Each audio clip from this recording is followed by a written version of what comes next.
Once there was a young woodsman with a fine cap upon his head, working deep within the forest. And he came across a large oak tree, gnarled and grizzled with age.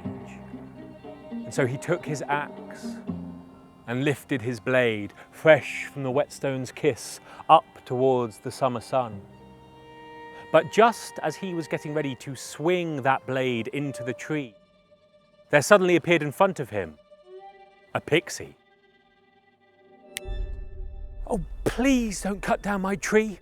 I'll grant you 3 wishes if you don't."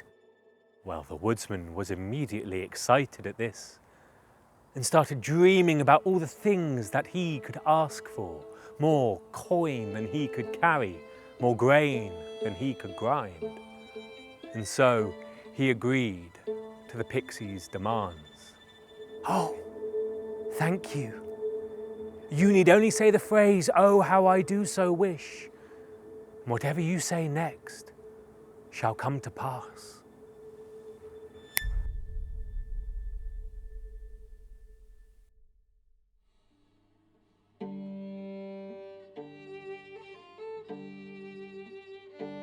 And so the woodsman headed home, full of excitement about what he could wish for. But the day was hot and the journey long, and soon his thoughts were filled with how his feet ached, how his shoulders hurt, and how much his stomach rumbled. So by the time he got home, he had forgotten all about the pixie and its wishes.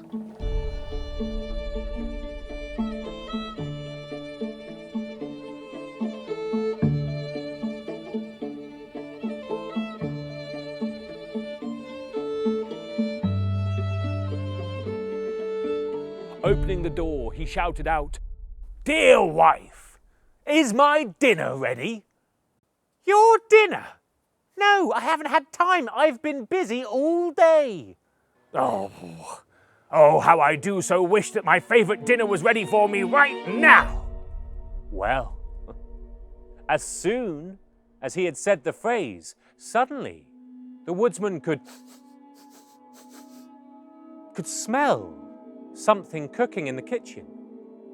And he could hear the sudden sizzling of fat cooking in a pan. And so he raced into the kitchen, and there he saw, cooked and ready to eat, a thick and juicy sausage, his favourite dinner. And immediately, all that had happened by that gnarled and grizzled old oak tree came flooding back to the woodsman, and he regaled his wife with tales of pixies and wishes. But when the woodsman was finished, a shadow passed over the wife's face. "You mean to tell me that you could have wished for anything? More coin than we could carry, more grain than we could grind, and you waste a wish on your rumbling stomach? Oh, how I do so wish that the whole world could see how foolish you really are."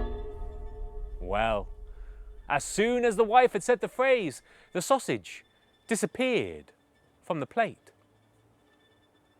And looking around, confused, suddenly, the wife saw where the sausage had ended up.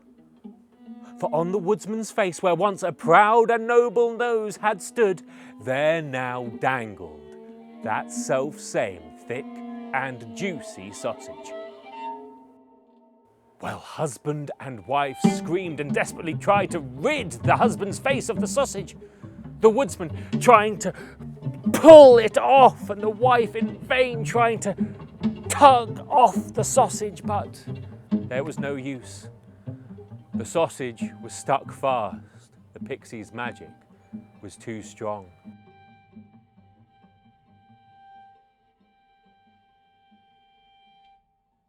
And the husband started to cry, tears dribbling down his cheek either side of the sausage. And the wife looked upon the woodsman, and pity grew in her heart.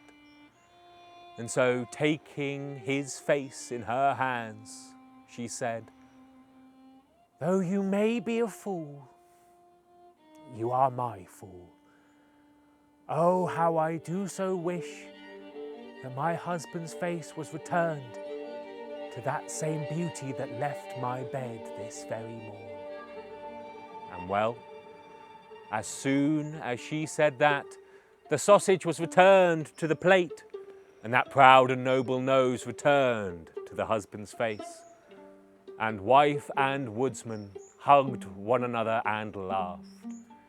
They were no richer in coin or in grain, true, but they were rich enough in love for one another.